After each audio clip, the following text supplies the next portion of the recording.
네, 안녕하세요. 서른일기입니다. 오늘은 이제 대기업을 퇴사하고 해외여행 유튜브를 시작하는 사람들이 처음에는 뭐 자유로움과 모험과 그리고 새로운 삶의 가능성에 끌려서 과감한 결정을 내리는데, 이게 과거에 성공 사례가 워낙 많았어서 거기에 편승되어서 선택을 하고, 결국에는 나중에는 이제 대부분이 국내에 귀국을 하고 재취업을 해야 하는 어떤 더 안 좋은 상황으로 이루어질 가능성이 매우 높다는 생각을 해봅니다. 현실이 예상보다 냉혹한데요. 콘텐츠 제작을 보면은 꾸준한 구독자를 확보하고 편집과 촬영과 마케팅 등 다양한 시간과 기술을 요구합니다.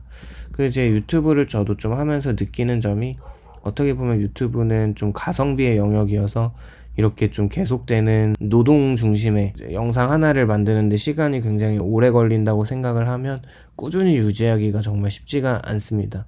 그렇게 초기 수익은 제한적이고 불안정한데, 특히 장기간 안정적 수입이 없는 상태에서는 생활비와 미래의 계획을 감당하기가 어렵습니다.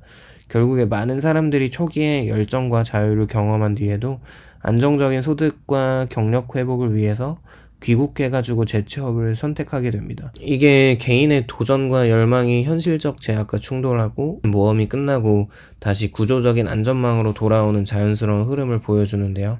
최근에 5년에서 10년 사이의 대기업 직장인들을 중심으로 퇴사 후 해외여행 유튜브 채널을 개설하는 사례가 실제로 늘고 있었습니다. 이분들은 이제 안정적인 연봉과 직장 생활의 제약에서 벗어나고 싶어서 자유로운 삶과 자기 개발과 여행 콘텐츠를 제작하고 새로운 커리어 실험을 경험하고자 하죠. 초기에는 장소에 구애받지 않고 일과 삶의 균형을 누리면서 여행과 콘텐츠 제작을 동시에 즐기는 과정에서 엄청나게 큰 만족감을 느끼지만, 현실은 냉정합니다. 해외 생활 초기에는 항공, 숙소, 보험, 생활비 등 기본 지출이 많고, 유튜브 채널의 초기 수익은 광고 수익과 후원 등으로 제한적이어서 수익화까지 최소 6개월에서 1년이 걸리는데, 물론 수익화를 이미 실현한 사람들이 해외여행을 떠나는 상태는 꽤 괜찮다고 생각을 하지만, 그래도 CPM 기반의 광고 단가가 조회수 1000회당 한 1에서 5달러 정도 수준에 불과하고요.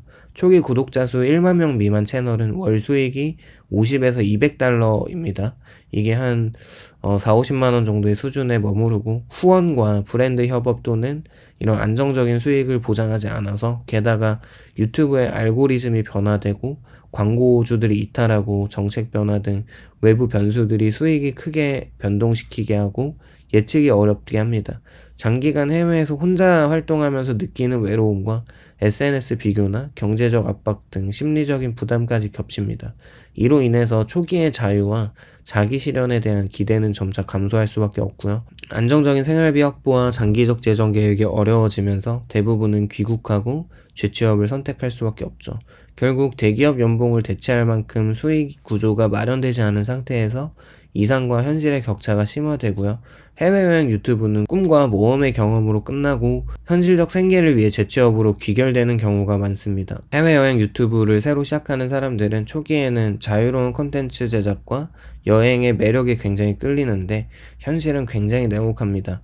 이미 해외여행 분야에는 수많은 경쟁 채널이 존재하고 있어요. 그래서 구독자 수와 조회수를 기반으로 작동하는 유튜브 알고리즘은 신규 채널에게 노출 기회를 주기도 하지만, 한 번 줘도 거기에서 구독자들이나 시청자들이 오래 머물지 않으면 다음 기회는 없습니다. 그렇게 초기 구독자 조회수가 부족하면 광고 수익이 극히 제한적일 수밖에 없고, 후원이나 협찬도 기대하기 어렵습니다. 결국 포화된 시장 구조와 알고리즘 노출의 어려움 때문에 새로 시작한 채널은 수익화까지 시간이 오래 걸리고 생활비를 충당하기 힘든 현실에 직면하게 됩니다. 그리고 사람들은 이미 너무 많은 양산형 해외 유튜브 콘텐츠에 너무 피로해져 있기 때문에 보지 않고요. 대부분은 영상미나 사람들이 원하는 뭔가 새로운 도파민을 일으킬 만한 콘텐츠가 거의 없다고 봐도 무방합니다. 대기업 직장인이 퇴사 후 해외여행 유튜브를 시작하는 사례가 늘고 있긴 한데, 실제로 대부분 장기간 해외 체류 후에 귀국해서 재취업을 선택하게 되는 이유는 사회적, 경제적, 심리적인 요인이 복합적으로 작용하기 때문인데, 한국 사회가 안정적인 직업과 소득을 선호하고 부모나 친인척, 친구 등 주변의 기대와 이런 압력 등은 장기적인 해외 생활과 불확실한 유튜브 수익에 대한 부담으로 작용합니다. 비자나 보험이나 의료 문제나 현지 네트워크 부족으로 장기 체류가 어려운 현실도 귀국을 부추기죠. 심리적으로는 자유로운 삶과 컨텐츠 제작에서 처음엔 정말 행복을 느끼지만 생활비와 초기 유튜브 운영비 소진과 외로움과 성취 압박 등으로 장기적 스트레스가 상승하면서 목표와 현실이 충돌합니다. 이렇게 자유롭고 창의적인 활동이라는 목표와 안정적 수입 확보라는 현실 사이에서 내적 갈등이 발생할 수밖에 없죠.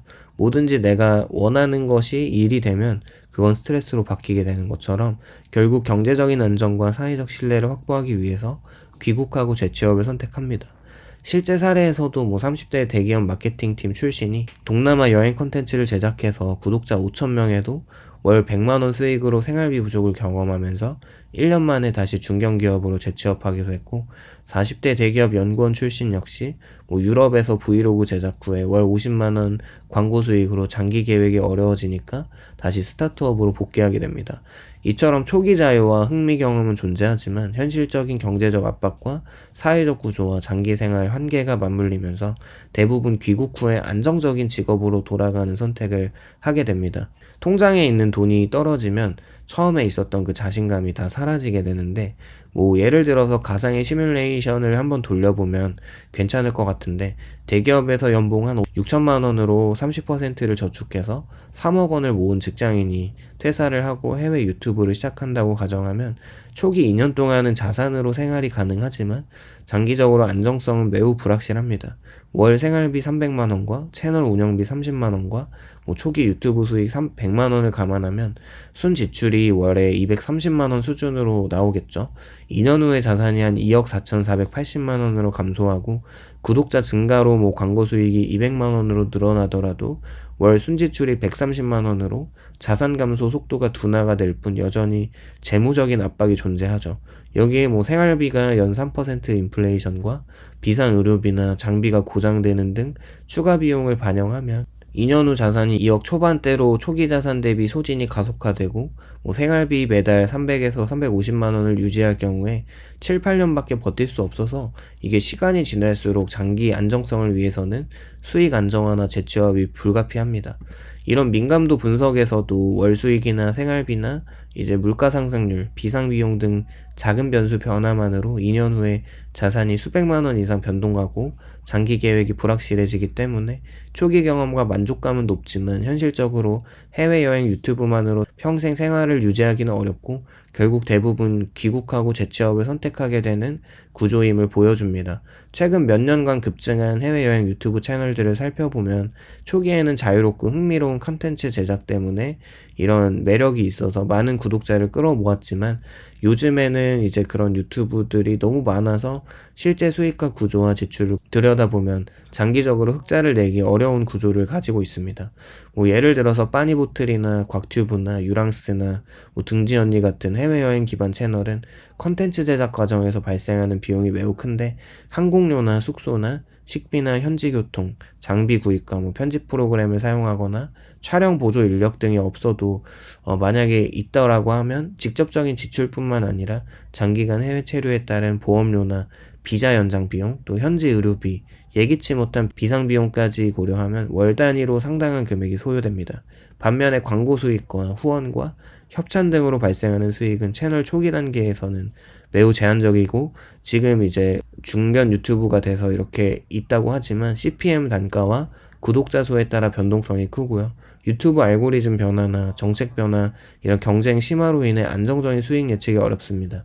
초기에는 구독자 증가와 조회수 상승으로 수익이 잘 발생할 수도 있지만 지속적인 해외여행을 반복하면서 비슷한 패턴의 컨텐츠를 생산해야 하는 구조상 제작 비용과 생활비를 감당하기 어렵고요. 결국 지출이 수익을 초과하는 적자 구조가 결론적으로 나타날 가능성이 높습니다. 생각해보면 5성급 호텔이나 조식이나 좋은 시설에 대한 리뷰성 컨텐츠를 올리려고 할 때 그 돈을 쓰고 나서 물론 비용 처리를 한다고 하더라도 이미 수십만 원을 내버렸고 그 지출 대비 조회수로 흑자로 만들기 위해서는 최소 20만 조회수 정도는 나와줘야 인건비가 네팅이 되는데 그렇게 조회수가 나오기가 쉽지 않다는 것과 물론 가성비 있게 컨텐츠를 뽑아내려고 해도 결국 지속적으로 같은 내용을 올리기는 좀 애매하기 때문에 결국에 해외여행 유튜브 컨텐츠는 소재의 한계가 존재합니다. 특정 지역을 반복적으로 방문하거나 관광지와 경험을 소개하는 방식은 구독자에게 새로움과 신선함을 지속적으로 제공하기 어렵죠. 구독자 기대치가 높아지면서 컨텐츠 품질 압박과 제작 부담은 커지고 촬영 편집과 이동 과정에서 체력적, 정신적 피로가 누적되고 장기적인 운영 동기가 감소합니다. 컨텐츠 고갈 현상은 구독자 감소와 조회수 정체로 이어지고 광고 수익과 협찬 기회 또한 줄어들어서 결국 사업 모델이 지속 불가능한 구조로 전환되죠. 일부 해외여행 유튜브가 보여주는 겉보기의 성과와 달리 실제로는 해외에서 발생하는 비용과 생활비를 충분히 커버하지 못하고 초기 자산을 소진하거나 추가 수익 모델을 찾아야 하는 상황이 반복되기 때문에 장기적인 재무 안정성을 확보하기가 어렵습니다. 결과적으로 해외여행 유튜브는 초기 경험과 자유로운 삶의 매력으로 시작하지만 장기적으로 과도한 지출 구조와 이런 컨텐츠 고갈과 수익 변동성, 체력적, 정신적 부담이라는 복합적 요인으로 그렇게 인해서 지속 가능한 사업 모델이 되기가 어렵고요. 많은 유튜버가 일정 기간 후 귀국해서 다시 안정적인 직장으로 복귀하는 선택을 하게 되는 것이죠. 이렇게 오늘은 해외여행 유튜버들이 대기업을 퇴사하고 도전을 하지만 결국 다시 국내로 복귀해서 취업을 하는 이유에 대해서 이야기를 해보았습니다. 오늘도 영상에 공감이 되셨다면 좋아요와 구독을 부탁드립니다. 감사합니다.